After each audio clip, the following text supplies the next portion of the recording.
हिमंता विश्व शर्मा बार बार कहते हैं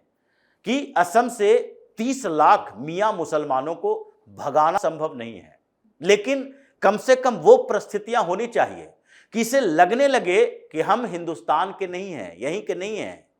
यहां की सारी सुविधाएं नहीं भोगेंगे, यहां वोट नहीं देंगे। तो ऐसी परिस्थितियां निर्मित अगर हो जाएगी तो फिर इसको लगने लगेगा कि हम जहां के हैं वहीं पर जाएं, बांग्लादेश के हैं तो बांग्लादेश में जाएं, हम वहां वोट दे सकते हैं, भारत में कैसे वोट दे सकते हैं। तो ये सारी स्थितियां जो पैदा हुई है इन सो कॉल्ड सेकुलर पार्टियों के कारण, अखिलेश यादव उसी का एक हिस्सा है। जिस तरीके से सरकारें चलती थी 2017 से पहले और 2017 के बाद योगी ने उत्तर प्रदेश की राजनीति को, व्यवस्था को बदला है, उससे परेशानी इन लोगों की हो रही है कि अब लोगों की आकांक्षा, महत्वाकांक्षा, सरकार के लिए सोच, उनका नजरिया सब कुछ बदल गया है। 2017 के बाद सरकार बदली, भारतीय जनता पार्टी के शीर्ष नेतृत्व को भी लगा कि ये कॉन्स्पिरेटर पार्टियां हैं, वो अपने स्वार्थ के लिए एक दूसरे के साथ मिलेगी। ये पता था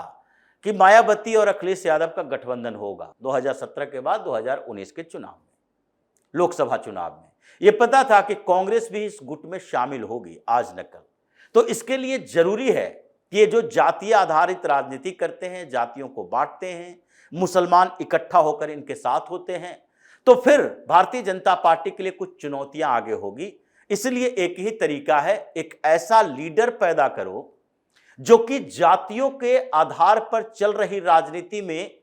शामिल ना हो, बल्कि वो